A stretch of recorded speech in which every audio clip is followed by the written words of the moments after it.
Next, we have a question from Mark, I think in Australia, about parametric acceleration, raising the hands through impact, and Herman Darcy doing this.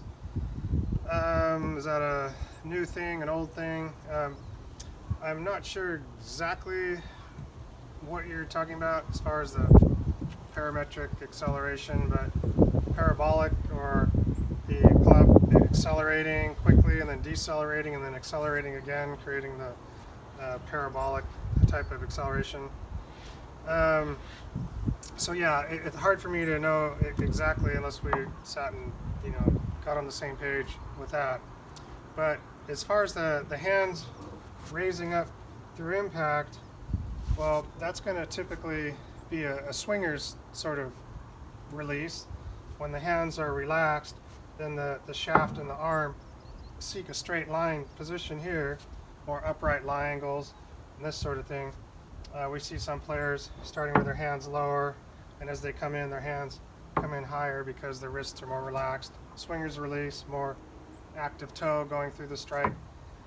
So typically, we see that a lot, but I think it's actually better to do the opposite, to try and hold the wrist cock through the strike, come in with a flatter lie angle.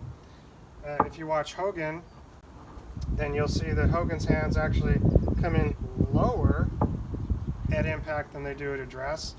Address can be an intention for where you want the hands at impact or not.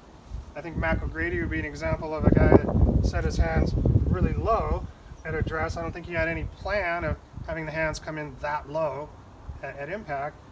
People would say, he raised his hands up through the strike, but I think he was just getting his hands to where the lie angle was correct for what he was doing. Mac didn't embrace flat lie angles like I do.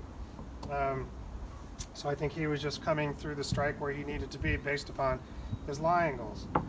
But the hands raising up through the strike, that's kind of a dead hand, dead relaxed sort of handle raising, right arm throwing, in line sort of a thing.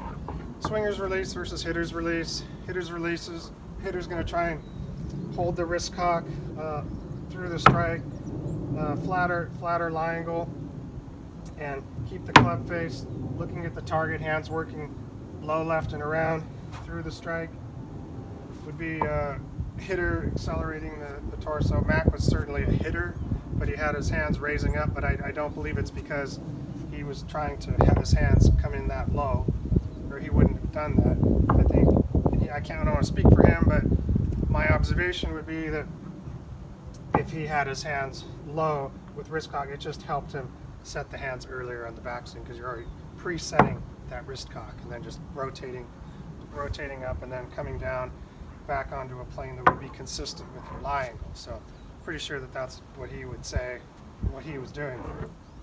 So not sure I answered the question. I probably didn't at all, but based upon the question, that's my answer. We'll see you at the next question.